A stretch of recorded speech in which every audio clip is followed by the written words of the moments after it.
Good morning.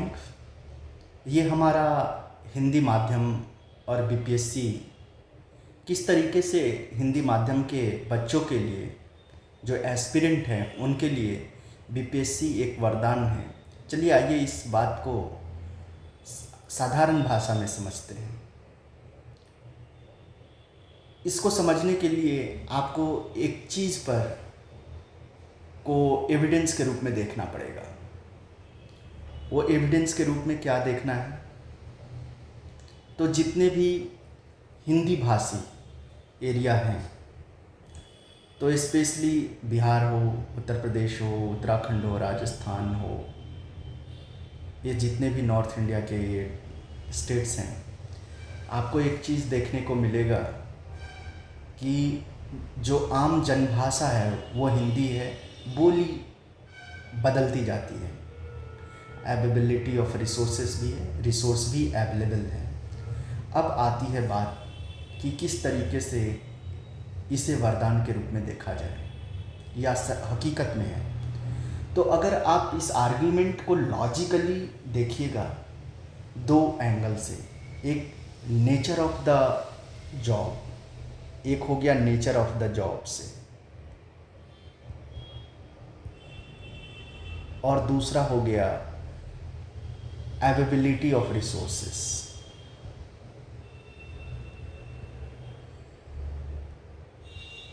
Availability of resources. Now अब हम लोग बात करते हैं नेचर ऑफ द जॉब कैसा है। तो अगर आप एक चीज़ देखिएगा कि बीपीएससी के जितनी भी एग्ज़ाम हैं या इवन जो सिविल सर्विसेज का जॉब है, आपको जनता के बीच लोकतांत्रिक परिवेश में हिंदी में ही वार्तालाप करना है। आपके पास बीइंग अ बीडीओ और जो भी जिस पोस्ट पे हैं आपको मोर देन 85% जो एप्लीकेशंस आएंगे, जो जनता के समक्ष से आएंगे, जनता के बीच से आएंगे, वो आपको हिंदी में ही आएंगे। आपके अवेलेबल जो डॉक्यूमेंट्स होंगे हिंदी में आएंगे। अब जब से 1857 के बाद 1800 में 19वीं शताब्दी में जब अंग्रेज आए, तो उन्होंने एक नई भाषा हमारे ऊपर इम्पोज किया जिसको कहते हैं अंग्रेजी। अंग्रेजी एक अलग एज ए क्लास इंडिया में डेवलप हो गया। अब ये क्लास डेवलप हो गया तो कुछ भारत में जो सरकारी दस्तावेज है या शिक्षित वर्ग से लोग जो हैं अंग्रेजी में भी बुक अवेलेबल लेटर लिखते हैं या चीज़ें ऑर्डर चलता है। नाउ हमारी बात उस पर अभी नहीं है। हमारी बात इस पे है कि नेचर ऑफ द जॉब में किसका एडवांटेज है, अंग्रेजी का या हिंदी का। तो आपको ये इसमें कोई डाउट नहीं है कि आपको BPSC state public service commission में हिंदी भाषा का जोर ज़्यादा है इन प्रैक्टिस और इवन इन नेचर। नाउ क्योंकि आप अच्छा सर्विस डिलीवर कर पाएंगे इस लैंग्वेज के साथ। आपकी अंग्रेजी भाषा चाहे वो किसी की भी हो, शेक्सपियर की हो और चाहे यूएस हो या यूके इंग्लिश हो, जनता को मेजरली नहीं समझ में आएगी, क्योंकि अपनी भाषा से यहाँ की संस्कृति, यहाँ की रीति रिवाज, यहाँ की हर चीज़ों में वो बस चुकी है जो अंग्रेजी नहीं प्रोवाइड कर सकती है in mass. Now availability of the resources. Availability of the resources कहने का मेरा तात्पर्य ये है कि क्या आज भी हिंदी माध्यम में बीपीएससी जैसे एग्जामिनेशंस को फाइट करने के लिए क्या अवेलेबल रिसोर्सेस नहीं है? तो आपको ये उत्तर मिलेगा कि नहीं। आप इंग्लिश माध्यम के बच्चों को हिंदी माध्यम का मटेरियल रेफर करते हुए देखेंगे स्टेट पब्लिक सर्विस कमीशन में। अब आपके लिए बेनिफिट ये इस तरीके से है कि आपने इस भाषा को शुरू से मतलब क्लास 1 से लेकर के ग्रेजुएशन तक पढ़ाई किया है इसी भाषा में। इसके साथ इसी भाषा को आप बोली में अपना इस्तेमाल कर रहे हैं। डेली आप इस भाषा में कन्वर्सेशन कर रहे हैं, आप इस भाषा में लिखना जान रहे हैं। तो जब आप लिखना, बोलना, समझना, ये सारी चीज़ें इस भाषा में जान रहे हैं और रिसोर्सेस अवेलेबल है, तो फिर क्यों ना इसी भाषा को आप अपना धार बनाइए। नाउ जो दूसरा फैक्ट आता है कि अभी के समय में ऑलमोस्ट इंग्लिश माध्यम और हिंदी माध्यम वाले बराबर हो गए हैं रिजल्ट में, अनलाइक बराबर है। अनलाइक आपको यूपीएससी एग्जामिनेशन, यूपीएससी में आपको इंग्लिश का डोमिनेंस फैक्चुअली ज़्यादा मिलेगा, लेकिन यहाँ पर तो नहीं है। मतलब कि if you will find in state public service commission BPSC, you will find मतलब equal number of candidates from both Hindi माध्यम एंड इंग्लिश माध्यम। नाउ आपके लिए इस बात को समझना ज़रूरी है कि आप बिहार स्टेट बोर्ड के किताबें आज भी जनरली 75% किताब जो है वो आपको हिंदी में अवेलेबल है। जब हिंदी में ये अवेलेबल है तो आप अपनी क्षमता जो है वो बीपीएससी के तर्ज पे बढ़ाइए। आपको और भी एक एडवांटेज है कि अभी जो एसे लाया है उस एसे में एक एसे बिहार के कहावत सेंट्रिक के ऊपर है, जो जनरली अंग्रेजी माध्यम के बच्चों को थोड़ा समझने में अब दिक्कत हो रही है, जिस तरीके से आपकी अनुभव 69वीं मेंस को लेकर के हुआ है। अब बात आप ये आती है कि इस चीज़ का कैसे आप सही से इस्तेमाल करें। आप अपने कैलिबर को किस तरीके से सही तरीके से इस्तेमाल कीजिएगा ताकि आपको बेनिफिट हो। तो इस बेनिफिट के लिए आपको ये बात समझना पड़ेगा कि जब तक आप अपने चीज़ों पर विश्वास नहीं कीजिएगा, कि जो आपकी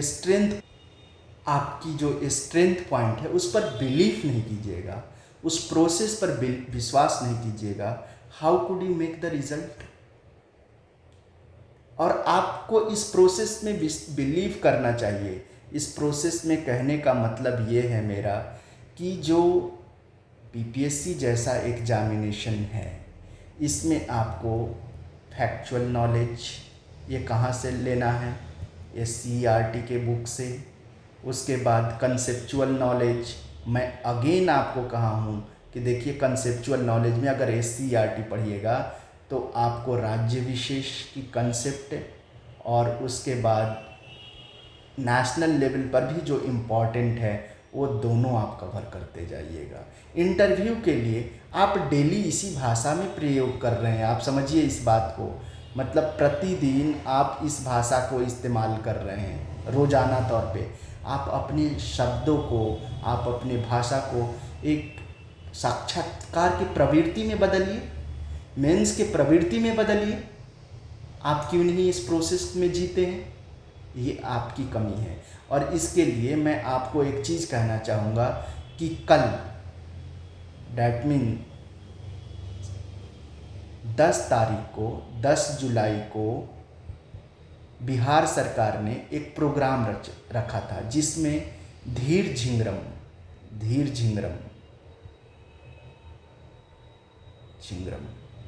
इनकी एक लेक्चर है, आप ज़रूर इसको सुनिए। आपको जो लर्निंग पेडागॉगी है ना, कि कैसे भारत सरकार या स्टेट सरकार अपने स्टूडेंट को देखना चाहती है, उसमें क्या क्या स्किल डालना चाहती है और कैसे वो स्किल्स आज के प्रोफेशनलिज्म के साथ अलाइन करता है, इसको बेहतर समझ में आएगा आपको। इनका एक आर्टिकल भी है, सीएसआर के साथ इन्होंने एक सीएसआर बॉक्स के साथ इन्होंने एक वीडियोस भी जारी किया था, उनमें आपको ये सारा डिटेल देखने को मिलेगा। आप इस वीडियो को मैंने अपने चैनल पर शेयर किया, आप प्लीज़ जा कर के उसे देखिए, आपकी दिमाग खुल जाएगा कि क्यों, क्या इसके पीछे कोई लॉजिक है कि किस तरीके से किताबें तैयार किया जाता है, उसका क्या उद्देश्य है, उसका क्या अलाइनेशन है एग्जामिनेशन प्रोसेस से। जनरली आप इस चीज़ को जानना ही नहीं चाहते। जब तक आप जानिएगा नहीं तब तक आपको ये बात नहीं समझ में आएगी कि बीपीएससी किस तरीके से हिंदी माध्यम वालों के लिए ये एक वरदान है। आप इस चीज़ को देखिए कि आपके ज़्यादातर, आप जाकर के कभी बीपीएससी का प्रीलिम्स का रिजल्ट देखिएगा, उसमें आपको मेजॉरिटी हिंदी माध्यम के स्टूडेंट्स मिलेंगे।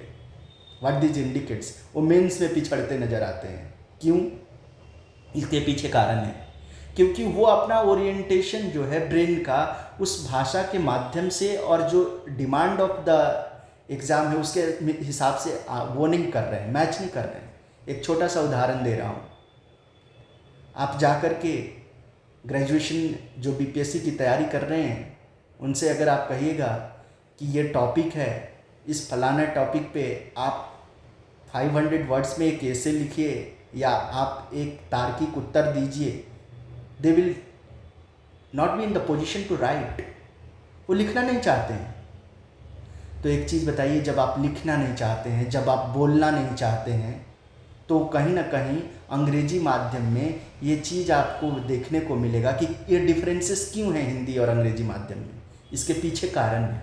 यही कारण का मैं बोल रहा हूँ कि इस स्पीच को जाकर के सुनिए, यू विल अंडरस्टैंड कि हिंदी माध्यम के बहुतायत बच्चे जो हैं वो सरकारी स्कूल से पढ़ते हैं और वैसे स्कूल से पढ़ते हैं जहाँ पर qualified qualitative teacher in comparison to the English माध्यम नहीं है। क्योंकि वो लोग प्रोसेस पर reading, writing, numeracy, solving the question, solving the queries, इसको कहीं ना कहीं थोड़ा प्रैक्टिस में लाते हैं in comparison to the Hindi माध्यम, और वो आपके अंदर नहीं बना रहता है, जिसकी वजह से आपके रिजल्ट, आपकी अंडरस्टैंडिंग उस लेवल पे नहीं जाती है। और जो बच्चा, जो एस्पिरेंट हिंदी माध्यम वाला इस प्रोसेस में बिलीव करके इस पर प्रैक्टिस करता है, आप देखिए वो टॉप रैंक्स में पहुंच रहे हैं। तो ये आपकी रिस्पॉन्सिबिलिटी है। मैं इसीलिए बार बार कह रहा हूँ, ये आपको मैं बता दूँ, ये सर्व शिक्षा अभियान और एशिया के कंसल्टेंट हैं, आईएएस ऑफिसर हैं टॉप ग्रेड के, एजुकेशन पे ही इनका सारा वर्क है। तो आप जब तक इसको वैज्ञानिक तरीके से नहीं समझिएगा कि हमें किताब को कैसे इस्तेमाल करना है। मैंने कल के वीडियो में मैंने आपको एक चीज़ बताया था कि आप कॉम्प्रिहेंसिव स्किल को डेवलप करने के लिए सीसेट का जाकर के 10 कॉम्प्रिहेंशन का क्वेश्चन कीजिए। ये कॉम्प्रिहेंशन आपके दिमाग को खोलेगा कि कैसे आपको सोचना है। आप ये चीज़ पढ़ते वक्त उसको प्रैक्टिस में लाइए। इसीलिए मैंने कल ये वीडियो बनाया था जिसमें डायरेक्टली ये उत्तर दिया गया था कि कैसे बिहार पीसीएस हिंदी माध्यम बच्चों के लिए एक वरदान है, क्योंकि उनकी तैयारी डेली स्तर पे उनके समाज के पटल में, उनके समाज के बीच हो रहा है। वो मेंस के लिए भी अपनी भाषा को वो उस तरीके से कर सकते हैं। वो डेली अपने डिस्कशंस में जो जनरल वहाँ की चीज़ें, चैलेंजेस है, उसको लोगों के बीच से ले सकते हैं। ये अपॉर्चुनिटी इंग्लिश माध्यम वालों के बीच नहीं है। इस बात को आप समझिए, because they has to refer. And उससे भी बड़ी बात, आपको फर्स्ट हैंड एक्सपीरियंस मिल सकता है with talking to the people. आप डायरेक्ट कॉज को जान सकते हैं, लेकिन इंग्लिश माध्यम वाला के लिए उतना ईजी नहीं है ये। इस बात को समझिए।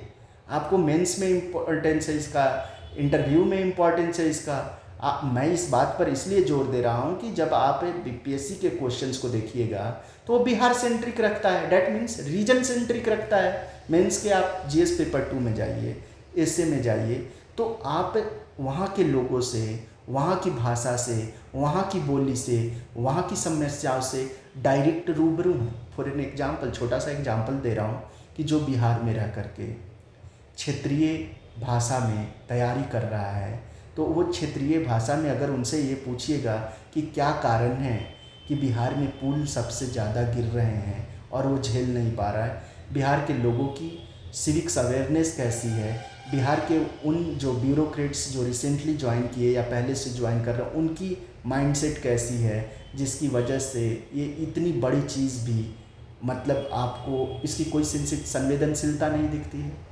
सैंड माइनिंग इतनी ज़्यादा होती है, उसकी कोई संवेदना नहीं दिखती। करप्शन इतना ज़्यादा है, उसकी कोई सेंसिटिविटी नहीं मिलती। तो जो वो उनका आंसर मिलेगा आपको, तो वो रियल कॉज को शो करता है, नॉट बुकिश कॉज। बुक में जो आता है रियल हैंड एक्सपीरियंस रहता है उनका। तो आपको कहीं ना कहीं मेंस में तो एडवांटेज मिल रहा है कि आप रियलिटी को लिटरेचर के साथ कनेक्ट कर पाते हैं। इसीलिए मैं आपको ये बात कहा कि आप कॉम्प्रिहेंसिव स्किल्स को आप अपने प्रोसेस पर, जो रीडिंग, राइटिंग, लिसनिंग है, उस पर ध्यान दीजिए। Writing is must. Without writing how could you develop your sensitivity. आप राइटिंग नहीं करते हैं, आप एससीईआरटी की किताबें नहीं पढ़ते हैं, आप उसमें उसको एक डिजाइंड प्रोसेस के साथ एडमिनिस्टर नहीं कर पाते हैं, तो आप इस चीज़ को समझिए कि बीपीएससी आपके लिए इजी है इंग्लिश माध्यम वालों से, क्योंकि मैंने आपको रीजंस बताए कि ये मेंस में कैसे आपको हेल्प कर रहा है, इंटरव्यू में कैसे आपको हेल्प कर रहा है। आप चीज़ों को 30% एज में है, क्योंकि 30% क्वेश्चंस जो है बिहार स्पेशल सेंट्रिक रहता है, बिहार से इर्द गिर्द से जुड़ी रहती है। आप इस 30% के एज में हैं। और आपको एक बात बता दूं, लैंग्वेज एक मीडियम के रूप में ऐसा इस्तेमाल करता है कि वहाँ के socio economic, psychological, geographical condition से लिंक्ड रहता है। तो आप एडवांटेज हैं इन कॉजेज़ को अलाइन करने में। ये चीज़ ही आपको सीखना है, ताकि ये अंग्रेजी माध्यम के बच्चों को आप एक टक्कर दे सकें। और मैं ये भी साथ में कहूँगा, हमारे देश की ज़रूरत है कि आप अंग्रेजी भाषा को जानें। क्यों जानें? इसके पीछे एक कारण है। कारण ये है कि आपको at least in your life you should no 3 languages. One is your, जो आप जहाँ से जन्म लिए हैं, योर मातृ जो टंग है उसको। दूसरा हिंदी, जो हमारा भारत में प्रचलित भाषा है। और तीसरा जो इंग्लिश है। इसको इसलिए क्योंकि ग्लोबली इसके बहुत सारे मटेरियल्स अवेलेबल रहते हैं। आप अपने तर्क को उस लेवल पर ले जाइए ताकि आप ये शो कर सके कि no, you know the best reason because you are there, you are the first hand experience. आप ये चीज़ तभी आपके अंदर डेवलप हो पाएगी। जैसे मैं एक छोटा एग्जांपल दूंगा, प्रेमचंद की कभी उपन्यास को आप पढ़ करके देखिए, और कोई भी इंग्लिश की आप उपन्यास उठा करके देखिए, डैट विल नॉट मैच। एक गारंटी के साथ मैं कह रहा हूँ। कभी आप द्विभाषी अगर हैं तो जाकर के पढ़िए और इस भाषा को जानिए। लेकिन क्या हमारे प्रेमचंद को ग्लोबली बनाया गया? ये किसका दायित्व है? हम सबका दायित्व है। रविन्द्रनाथ टैगोर का बंगला में जाकर के आप कभी उनके कविताओं को सुनिए, आप कनेक्ट कर पाइएगा सिविलाइजेशन को, आप कनेक्ट कर पाइएगा डेवलपमेंटल ग्रोथ को। इसीलिए मैं आप लोगों को बार बार कह रहा हूँ, हिंदी भाषा के जो विद्यार्थी हैं वो इस सिस्टम पर बिलीव करें कि नहीं, they are having upper age unlike UPSC. क्योंकि यूपीएससी में आपको ये फैक्ट दिखता है कि हार्डली 15-20 या मैक्सिमम 100 बच्चे हैं जो क्वालिफाई करते हैं टिल लास्ट रैंक। तो मैं इस बात को आप लोगों को बार बार इसीलिए याद दिलाना चाहता हूँ कि, और वो फ्लैक्सिबिलिटी अभी बीपीएससी ने दे रखा है कि आप जिस माध्यम में चाहें उस माध्यम में अपना आंसर लिख सकते हैं। तो ये एक बेनिफिट है। You should understand this and you should practice according to the demand of the, जो प्रतियोगिता का ज़रूरत है उसके अनुसार अपने दिमाग को बढ़ाइए, आप उस पर वर्क कीजिए। मैं आपको बार बार कह रहा हूँ, you have to become an administrator, you should know administrating yourself. आप पहले आप खुद को एडमिनिस्टर कीजिए, ये स्किल आपके अंदर आना चाहिए। और मुझे लगता है कि आप समझ गए होंगे अब। Thank you for watching this and अगर कोई क्वेरीज़ हो तो आप ज़रूर पूछिए इस संबंध में। मैं आपको इस जर्नी में, इस यात्रा में साथ देने के लिए तैयार हूँ। Thank you.